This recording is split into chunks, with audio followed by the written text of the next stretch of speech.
안녕하세요. 학생 중심, 현장 중심 교육을 지향하는 대한민국 경기교육에 오신 것을 환영합니다. 경기도는 이주 배경 아동 및 청소년들이 즐겁고 건강한 학교 생활을 할 수 있도록 다각적으로 지원하고 있는데요. 지금부터 우리 아이 한국에서 학교 생활하기라는 큰 주제 안에서 교육제도, 취약, 학교 생활, 다문화 학생을 위한 교육 지원 체제, 더 들여다보기라는 5가지 소주제로 한국 학교 생활에 대해 살펴보도록 하겠습니다. 먼저 한국의 교육제도를 간단히 살펴볼까요? 한국 교육은 유치원, 초등학교, 중학교, 고등학교, 대학교로 구성됩니다. 이 중 초등학교 6년과 중학교 3년은 의무 교육에 해당하며 이 기간에는 자녀가 무상으로 교육을 받을 수 있습니다. 단 사립초등학교, 사립특성화 중학교의 경우 교육비가 발생합니다. 다음으로 교육 운영 학제를 살펴보겠습니다. 한국의 새학년도는 매년 3월에 시작하여 이듬해 2월에 마치며 매년 담임 선생님과 학급 친구들이 바뀝니다. 1학기는 3월부터 8월까지, 2학기는 9월부터 다음 연도 2월까지 연간 2학기로 나눠 진행되며 여름과 겨울에 방학 기간이 있습니다.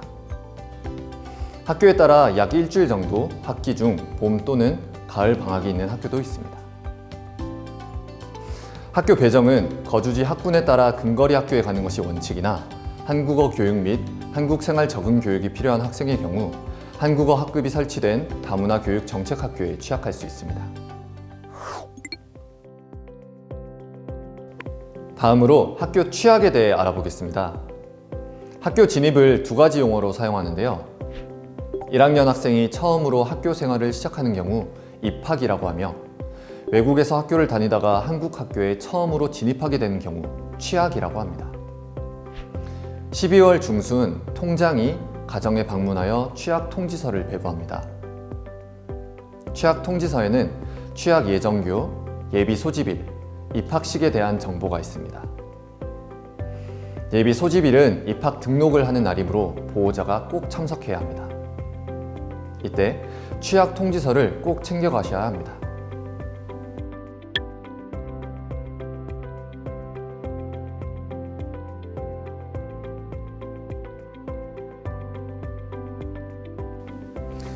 외국에서 생활하다가 한국 학교에 취약하려면 어떤 서류가 필요할까요?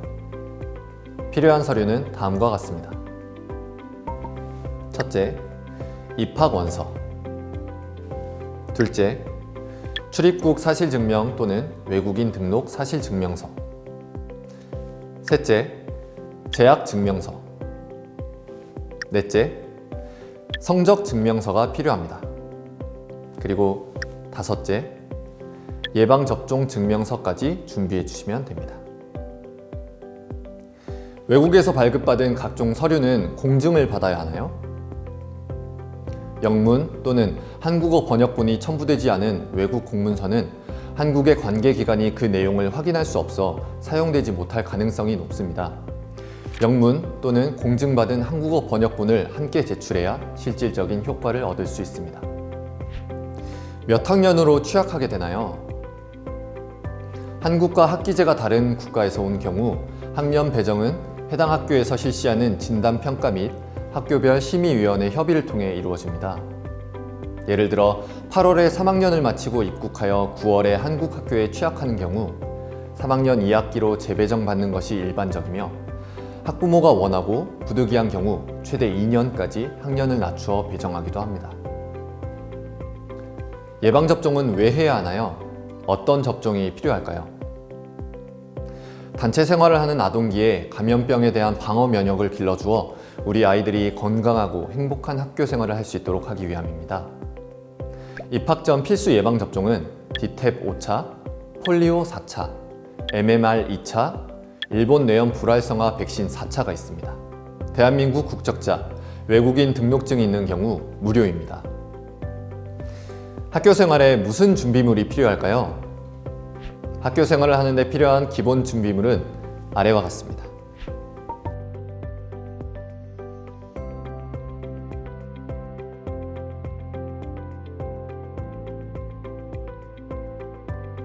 그리고 학교마다 운영하는 중점 교육 활동에 따라 추가적인 준비물이 필요할 수 있으니 이 부분도 취학 또는 입학하는 학교에 꼭 확인해 보시기 바랍니다. 이제 학교 생활에 대해 알아볼까요? 3월에는 입학식, 학교 교육 설명회, 학부모 상담 주간이 있습니다. 3월에 이루어지는 중요한 교육 활동 중 하나는 진단 활동 주간입니다. 이와 더불어 전체 학생들을 대상으로 읽기, 쓰기, 세마기와 같은 기초 학습 능력과 관련된 3RS 평가가 함께 이루어지고 있습니다. 학교 밖으로 나가 학교 교육 과정과 연계된 교육 체험 활동을 하는 현장 체험 학습을 진행하며 방학은 7월과 8월 사이 그리고 1월과 2월 2회 실시합니다. 연간 1, 2회 정도 학부모 공개 수업, 교육 활동 발표회를 실시하는 학교들이 있는데요. 이때는 학교에 방문하여 아이들의 수업을 함께하며 참여하실 수도 있고 그동안 갈고 닦은 교육 활동 내용에 대해 확인하실 수 있습니다. 11월에는 우리 자녀의 교육을 담당하는 교장, 교감 선생님, 담임 및 교과 전담 선생님께서 더욱 발전하실 수 있도록 학부모님과 4에서 6학년 학생들이 직접 참여하는 교원 능력 개발 평가가 있습니다.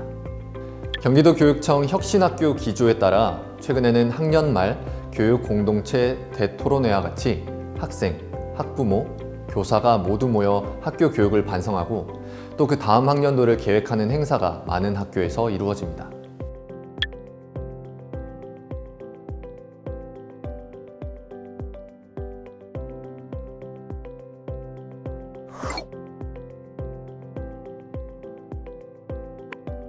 경기도 교육청의 모든 학교는 9시 등교를 기본으로 하고 있습니다. 수업 시간은 40분, 쉬는 시간은 10분입니다. 쉬는 시간에는 희망자에 한하여 우유 급식을 실시합니다. 점심은 식당이나 교실에서 실시합니다. 혹시 알레르기가 있거나 먹어서는 안 되는 음식이 있다면 취약 시에 꼭 알려주세요. 등하교 안전 지도는 아무리 강조해도 지나치지 않습니다. 가급적 혼자 다니지 않기, 교통규칙 지키기, 낯선 사람 따라가지 않기 등 매일 아침 자녀와 약속해 주시기 바랍니다. 한국의 학교에는 방과 후 학교라는 것이 있습니다. 방과 후 학교란 학생과 학부모의 요구와 선택권을 반영하여 수익자 부담 또는 재정 지원으로 이루어지는 정규 수업 이외의 교육 및 돌봄 활동입니다. 개설된 강좌, 수업 시간, 장소 등은 가정통신문을 통해 알 수 있습니다. 또한 돌봄 교실이라는 것도 있습니다. 돌봄 교실이란 별도 시설이 갖추어진 공간에서 돌봄이 필요한 학생들을 대상으로 정규 수업 이외에 이루어지는 돌봄 활동입니다. 1, 2학년 학생들 중 맞벌이 가정 자녀를 대상으로 합니다. 경기교육은 다문화 학생을 위한 교육 지원 체제를 갖추고 있습니다. 다문화 교육은 크게 두 가지로 나뉩니다. 첫째, 다문화 학생들의 학교 생활 적응을 돕기 위한 맞춤형 교육 지원. 둘째, 한국인 학생들과 다문화 학생들 모두가 함께 어울리고 상생할 수 있도록 하는 다문화 감수성 교육입니다. 특별학급과 한국어학급은 운영 방법에서 약간의 차이가 있지만 하나로 묶어서 한국어 학급으로 통칭하고 있습니다. 언어 적응, 교과 적응, 생활 적응 영역에서 학생의 안정적인 학교 생활 조기 적응을 돕고 지원하는 교육체제이며 2020년 기준 경기도 내 다문화 특별학급 37개교 44학급, 한국어학급 35개교 41학급이 지정받아 운영하고 있습니다. 또한 도내 재학 중인 학생들 중 다수의 언어권을 중심으로 다문화 언어 강사를 교육, 선발하고 학교에 배치하여 다문화 가정 학생의 모국어 지속 유지 발전, 한국어 능력 신장, 학교생활 적응력 제고를 위해 노력하고 있습니다.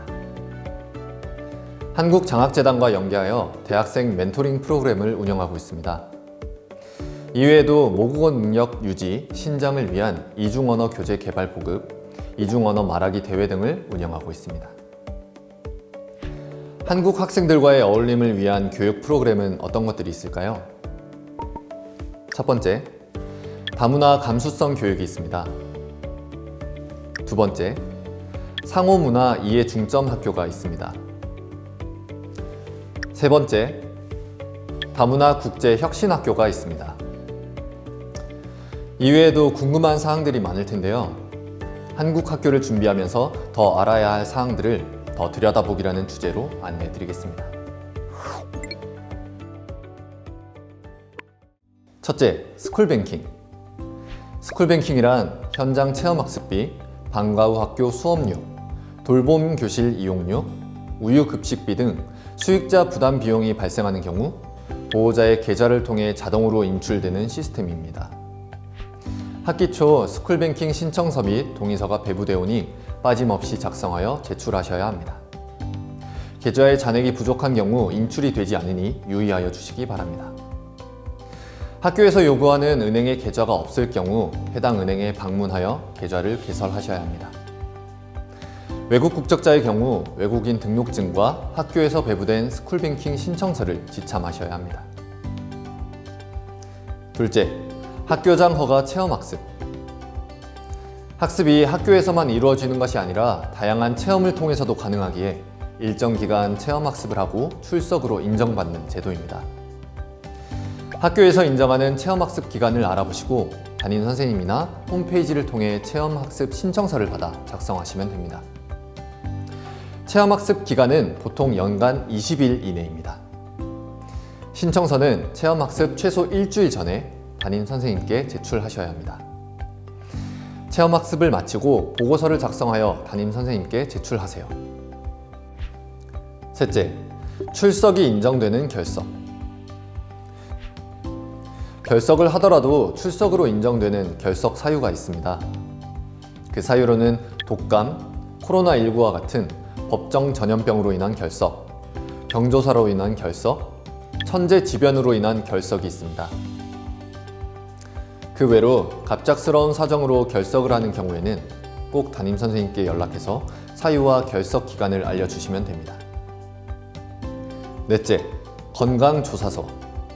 건강조사서란 자녀의 건강 상태, 자녀가 잘 못 먹는 음식, 자녀에게 걱정되는 부분, 기타 그 외에 부탁하거나 바라는 점을 적는 문서입니다.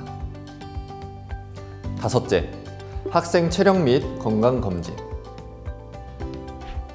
학생들의 체력 및 건강검진은 팝스를 활용하여 지구력, 순발력과 같은 학생 체력 검사 실시, 키, 몸무게, 시력과 같은 기본 체격 측정과 함께 외부 의료기관에 의뢰하여 구강검진 등을 실시하고 있습니다. 여섯째, 알림장.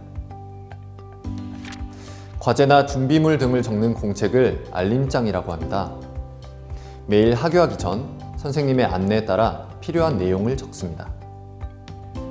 자녀가 귀가하면 알림장을 확인하여 과제나 준비물 챙기는 것을 도와주시기 바랍니다.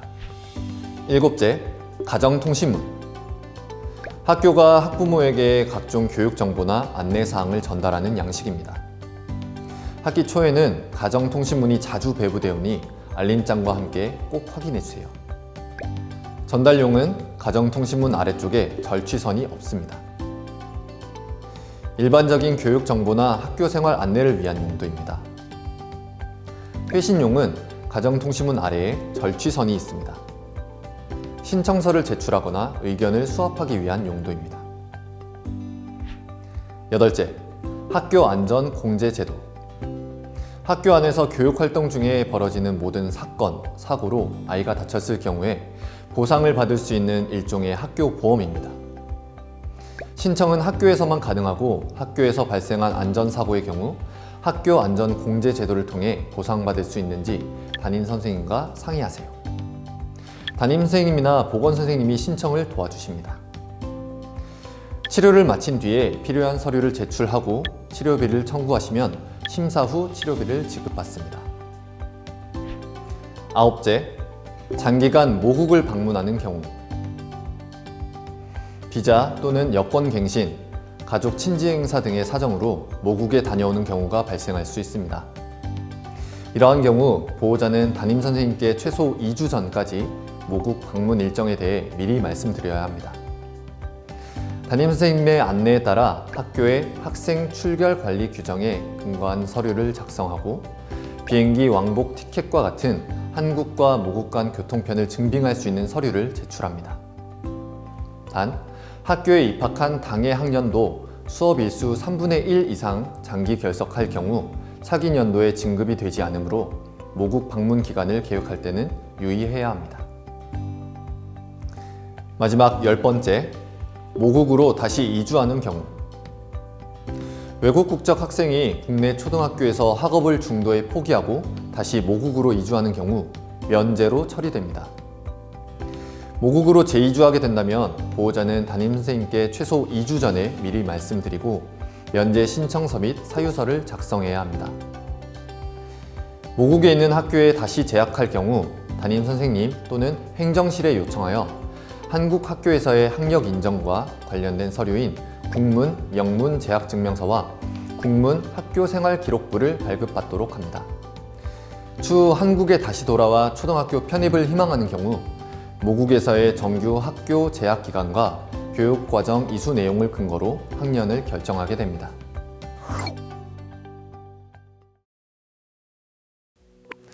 오늘 이렇게 한국 학교 생활에 대해 살펴보았습니다. 우리 아이가 한국 학교에서 즐겁고 건강한 생활을 할 수 있도록 경기교육이 함께하겠습니다.